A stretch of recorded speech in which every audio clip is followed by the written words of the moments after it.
Good afternoon, everyone. All right, we're back to doing the trade reviews. I didn't do yesterday's because yesterday's options trading day was just so short and quick. Wasn't really worth doing a whole separate review for. But this morning was a pretty good morning, and a bit more action happened. So what I'm doing is I'm combining yesterday's and this morning, which is Tuesday's, uh, live options trading, and I'll go over my pre-market analysis, all the thought that went behind my trades, the results of those trades, all of those things. So this is Monday, 1 minute before market open. Quickly, I'll just mark out all of my levels. We have a bunch of them. This, all of this. This was a perfect double bottom, which is a pretty big deal. And then NQ as well. Had a decent amount of stuff.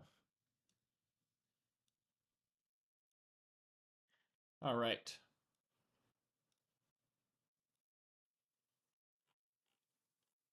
So let me pull up my options channel, make sure I don't miss any entries or anything.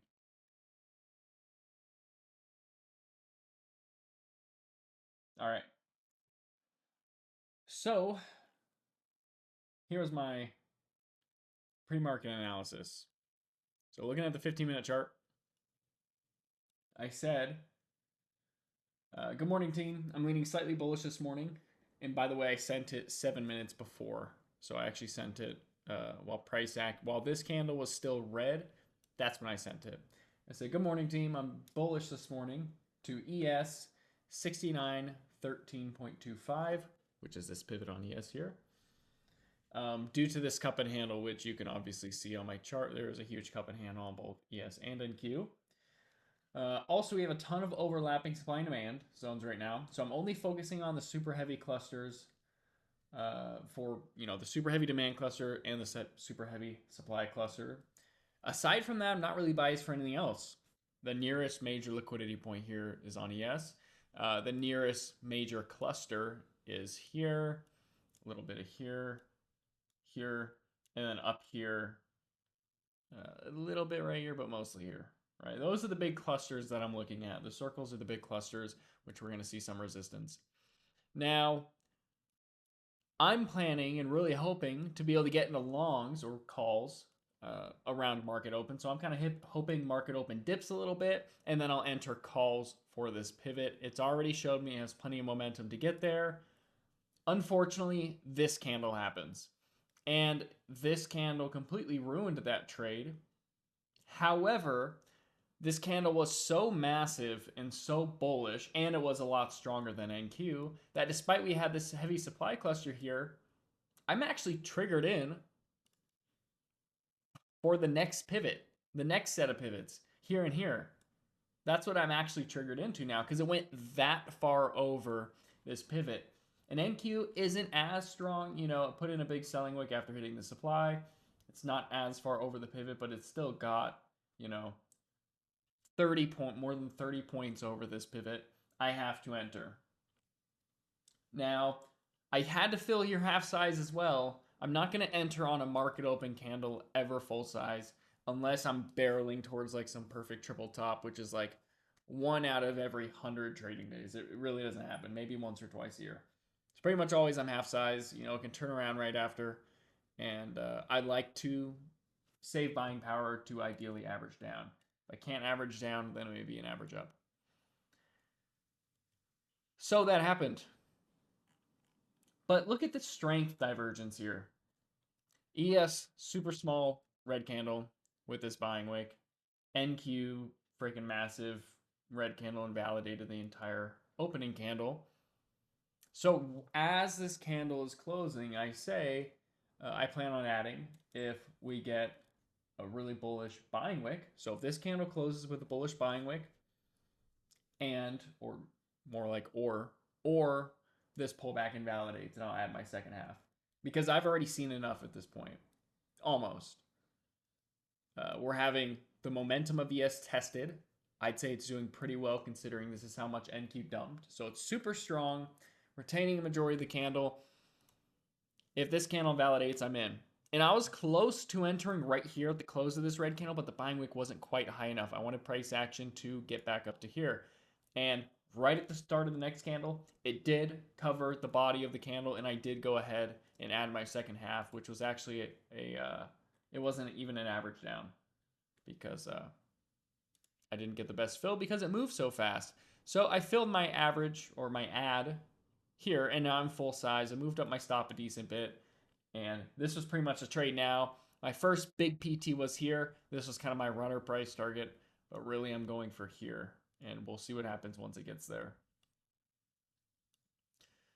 Calls were chopping a lot, but it did end up getting there. Fantastic trim here, so I trimmed most, and I trimmed most of this position. Got 28% gains, so nothing crazy.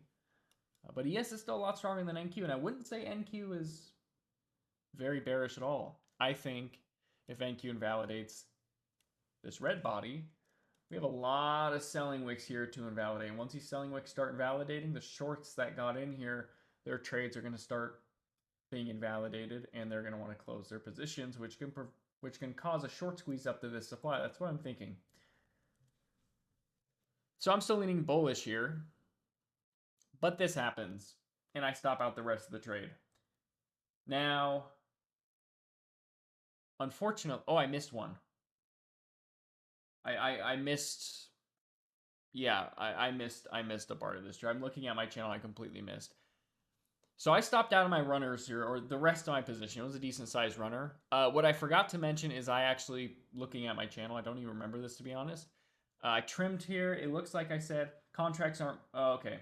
Contracts aren't moving. They only got to 4.25 for 28% gains. But in reality, I only trimmed at like 10%. But when it pulled back and it got the lower lows with buying wicks, this is when I re-added my trim to the trade. And then I made my big trim here, and then the rest of the trade happened. So I missed that small step. So I stopped out halfway down this candle. Not even halfway down, almost towards the bottom, like right here. It was a pretty good exit. Didn't get to my final pivot all the way up here, but we saved that for today. So that's nice. And I only got 30% gains on the trade from the initial entry, not from my re-entry. So I made a little bit more money, but my average was worse as a result. I think I averaged like 15 or 20% and gave back some gains with the runner that I had. So now this is starting to be bearish. Not just starting to be, it is bearish. It's actually so bearish, like NQ is still so much weaker than ES, that despite all of this super heavy demand, I mean, I'm pretty much triggered into puts, and I end up filling puts on this next candle. Halfway through this candle. Now again, was this half size? No, it was not half size. No, it was not half size. But this is just a basic liquidity momentum play, right? We swept liquidity in supply. NQ's weaker than ES, and we've invalidated majority of the move. So liquidity sweep, liquidity momentum, and it's weak. Liquidity momentum means it validated a majority of this move. It's only going against demand. That's 3 reasons to be in, 1 reason to not be in. I'm pretty much going to be in that every time. Now, if NQ wasn't so weak, I for sure would have went half size or less because this is really strong demand, and in my opinion, it looks likely to bounce. But this is a pretty decent cluster of liquidity. This is almost a perfect double bottom, and this is a very nice pivot here. And this was the second trade I took. Those buying wicks were scary, but it did end up hitting, and I sold here. Yeah, puts were not moving today. 30% gains, 34% here. That's it. And then we bounced, and then I was willing to enter calls if we shot all the way back up. But then ES started looking weak. NQ looked super strong after this liquidity sweep in demand. I don't really want to enter puts against that candle. And look at this. Now I'm starting to think about calls because NQ's shooting up. We swept liquidity, looks super good. But ES is so weak, and I was thinking about SPX puts, But then this second massive candle really shook me out. So I stopped trading. Unfortunately, the market just absolutely crashed the rest of the early morning. And wasn't able to take advantage of it. But those were my two smaller trades. Price action wise, they weren't small. If you were trading futures, you got really decent returns. But the options didn't really move much until after I stopped trading. So those were the only two trades that I took on this specific day. Yeah, I pretty much called it from there. And what did I say? I think I sent a TA alert. No, I didn't. Yeah, but both of my pivots hit from this morning. Not a bad day. Decent little green day. Could have been. I don't know if it really could have been more because this whole thing's kind of a falling wedge. And with NQ so strong, sweeping lower lows and bouncing, it's a toss up between QQQ calls and SPX puts. Obviously, in hindsight, the SPX puts ended up winning. But in the moment, it's pretty unlikely for me to choose a side when it's that contested. So I don't really think there's any way for me to take advantage of this drop. But with that being said, does anyone have any questions regarding yesterday's analysis? And if not, I will move on to today's.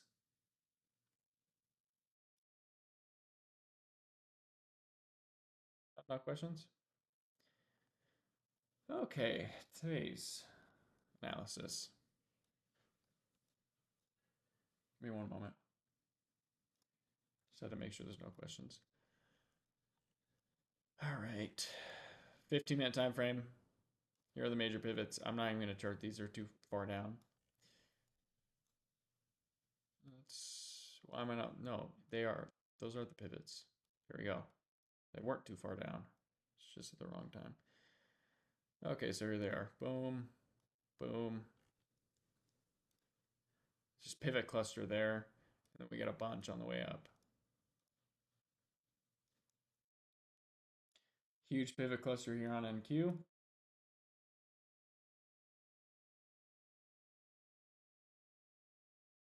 All right, there we go. So, my pre-market analysis for this morning. I'm missing one. Oh, this bottom right here. Missed this. There we go. All right, pre-market analysis for this morning. I'm leaning mildly bearish.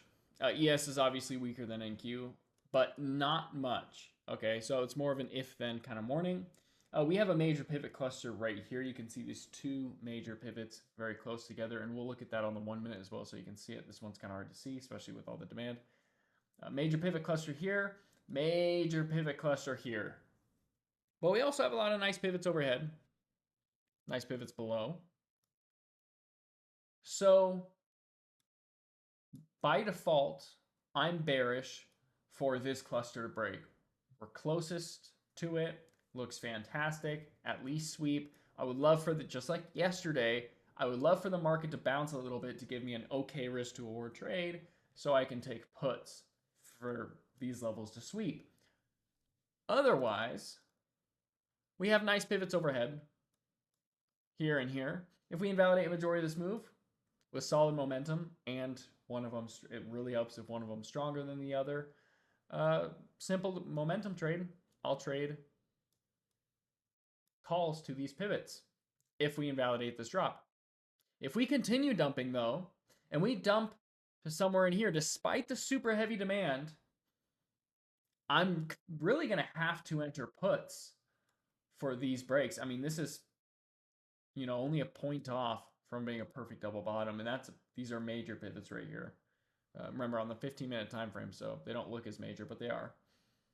And then this is a very big pivot here. So if we get within the area, within range of this, I'm going to enter puts for that. So it's either calls if this invalidates here through these pivots, puts if we get down here to these, and I'd be lucky to be able to trade puts to this level. Unfortunately, right at market open, just like the day before, we opened bearish and went right through the pivot that I wanted to trade to. There it goes. So we wicked through it. ES is weaker than NQ. And this candle happens. Don't really get to trade it. I just kind of have to miss out because... Oh, wait, I did fill. It was on this candle. You see the screenshot. Hang on. Oh, yeah. See, I have a hard time remembering the morning's trades because, like, unlike yesterday, this morning was fantastic. And then futures was just freaking awful. And just every trade just got its stop loss swept. And I even forget. I'm just in the bad mood the rest of the day. Like, completely covers up my options trading, unfortunately. So this pivot broke. And this candle didn't move super fast. ES was weaker than NQ, so I was already watching puts. Definitely would not enter puts on this candle, but watching it live, there was just enough time for me to actually snipe it and take a put trade. Realism of you following it, probably not going to happen unless you're trading live with me. It filled pretty fast. Like right after I filled it, the candle didn't teleport down, right? There was technically time, but I filled it and the candle just kept dumping after that. So, anyways, didn't sell a dime here. Oh, wait. Yes, I did. No, I didn't. I don't remember anything from this morning. Wait a minute. I didn't have this pivot marked this morning.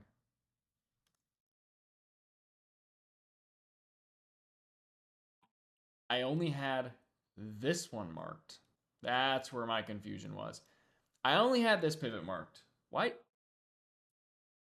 Oh, I just clicked the wrong candle on the 50-minute. This is the pivot I had marked. Now, these are minor pivots here, so I knew there's a lot of support in this demand.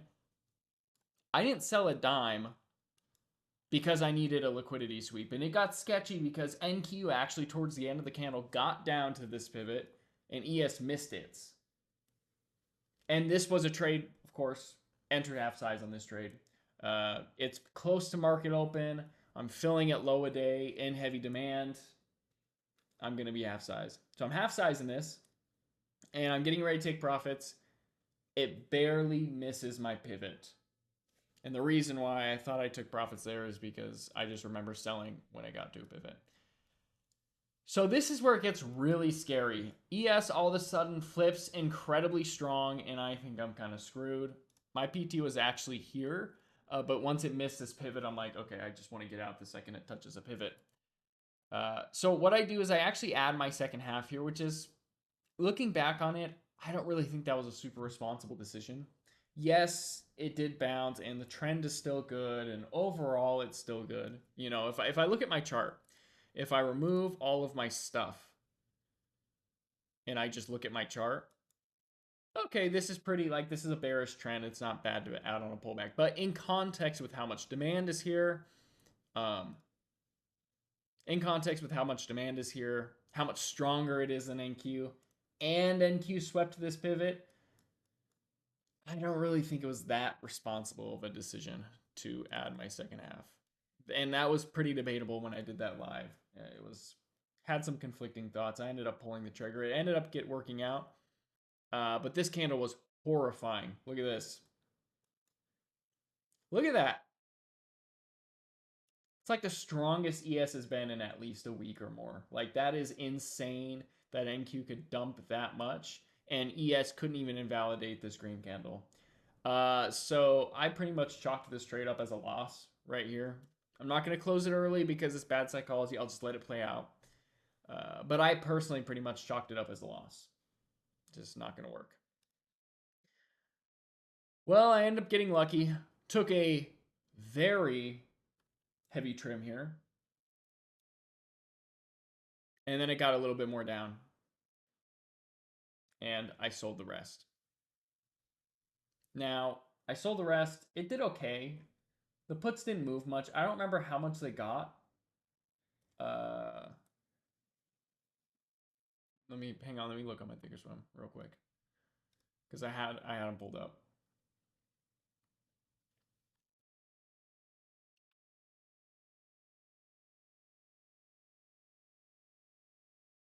Yeah, they got to 3.8. They got to 3.8. My initial entry was at 2.6. I filled my ad at the same 2.6, just a limit order. And then I was able to sell at 3.6. They got, according to the options chart, they got the 3.9 though. So not a huge win. 35 to 40%. It doesn't show percents on Thinkorswim, only when you're in it live, unless there's some setting that I don't know of. So like 35%, they're not bad. But right as I sold the last bit, I realized, oh, I'm supposed to be in puts. This is my pre-market analysis. NQ is now dumped far enough downwards to trigger me into my puts from the pre-market analysis. This is a gorgeous pivot. And so what I ended up doing is I started scaling into QQQ puts here. So the exact minute that I did that was early on during this candle. Early on during this candle, right when it started invalidating this. And yeah, I see in hindsight, I would never enter if a candle looks like this. I think I filled right here or something. I don't remember. ES getting a huge buying wick, lower lows with buying wicks, in demand, sweeping liquidity. And NQ flipped stronger than ES down here with a massive buying wick. In hindsight, I would never enter puts on this.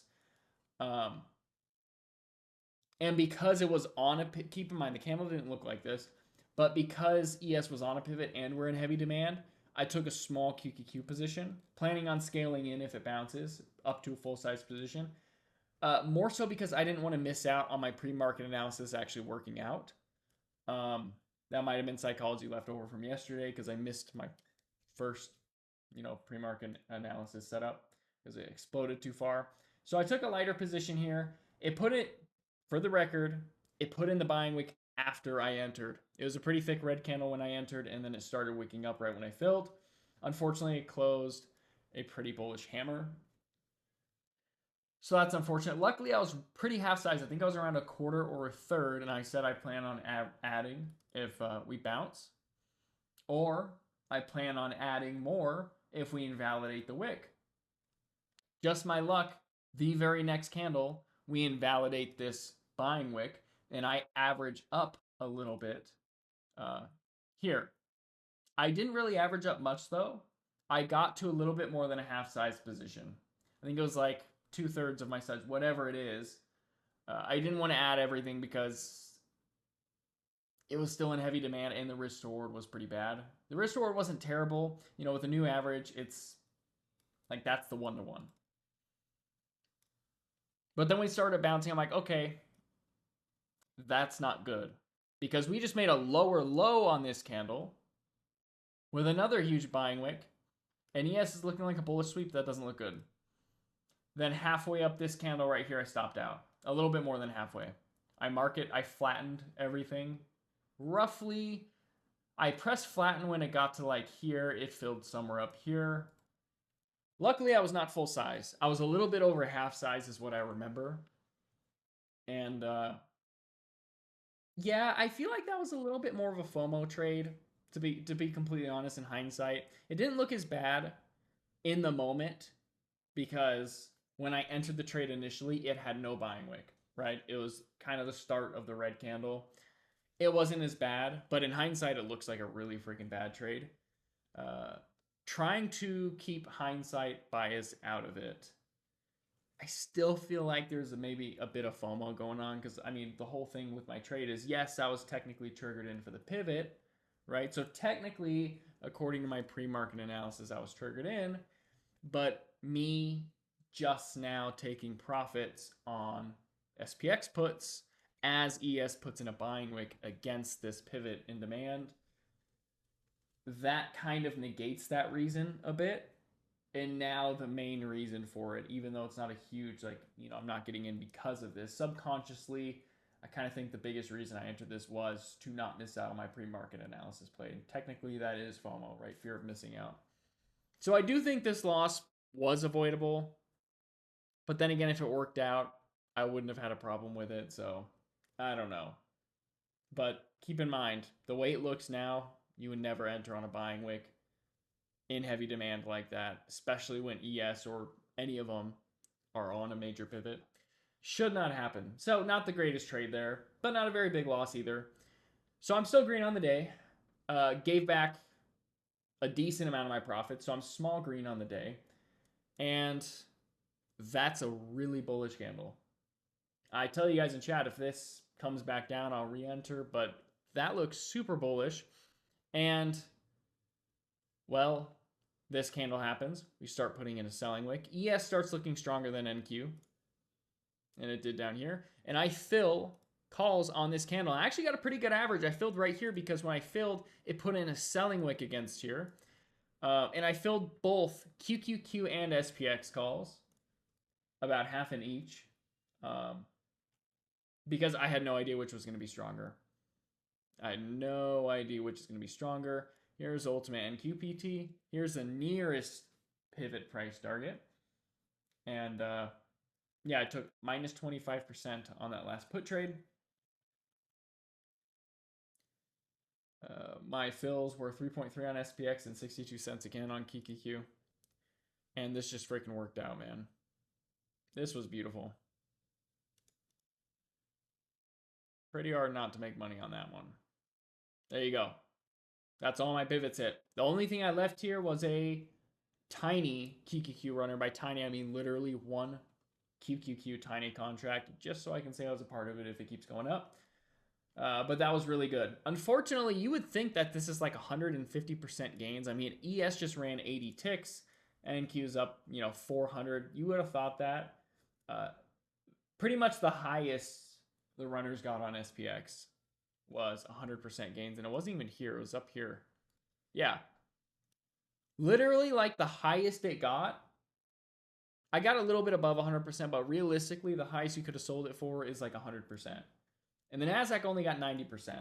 And I averaged way less than that. I averaged like 70% gains on that trade. Like 65 to 70% gains. Still good. Still finished today fairly solid green, but yeah, for some reason those calls just did not move at all. But that was my analysis. And I pretty much just left you guys with the TA that said, if we come back down in this area, it's even more bearish for this pivot now. Because it's already been tested once. This huge demand cluster should be weakened.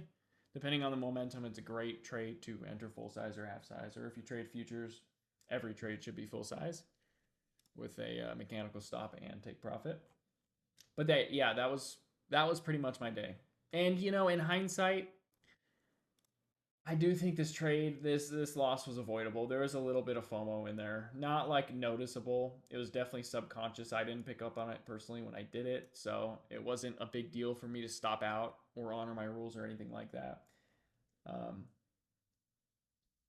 But me just now ending this SPX trade on a pivot in demand with a buying wick should have negated the need to be in, the necessity of taking this trade due to my pre-market analysis.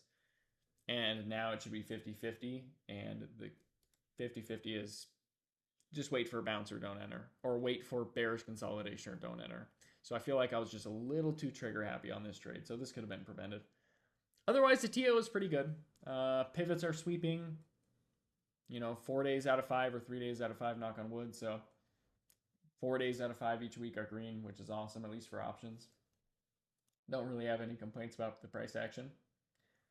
But with that being said, does anyone have any questions regarding any of the analysis I just talked about? Oh, everyone's good? All right, sweet. Well, I'm going to post this on YouTube. And keep in mind, for future reference and for those of you in here, when I post these on YouTube, wait before watching them if you want the highest quality. These are recorded in 4K. But 4K takes, a couple hours to upload onto YouTube. So if you watch it the second it's done processing, it's going to be really bad quality. GD says, I'm new to options. Can you suggest any resources? I would actually recommend futures. I would say don't trade options. You should trade futures. I trade options because I make most of my money with options, and I'm better. I just can't. I've been trading the first hour for years. But if you're learning how to trade futures instead. Just non-financial advice. Feel free to lose all your money and go broke and homeless. What I can do is GD Yeah. So GD, scroll to the top of the channels, click server guide, and then you'll see a bunch of resource pages. If you haven't answered the questions, answer the questions. There's a bunch of resource pages there. Click get started with futures and read that entire channel. And there is an Apex 90% off sale, so I would buy an account like today because it's going to end. When does that end? That should be ending soon, right? Yeah, it ends in literally 7 hours. So if you want to get an account for only $20 to practice and get some reps, buy like 1 or 2 of those accounts. Just cancel them right away. Do not let them rebuild because you're signing up for a monthly subscription. So cancel it right away so you can trade it for the next 30 days and you can get some good reps. If it rebuilds, it's not going to be the same 90% off. It'll cost like $100. So very important you do that. But all right, sweet. I will see you guys later. You guys have a blessed rest of your day, and I'll keep you guys updated on all the trade arena progress. Pretty much today, I've just been working on the charting, and we are making a ton of progress. We are moving very fast on this application, and I think you guys will love it here soon. So I'll keep you guys updated. But all right, you guys have a great day. I'll see you guys later.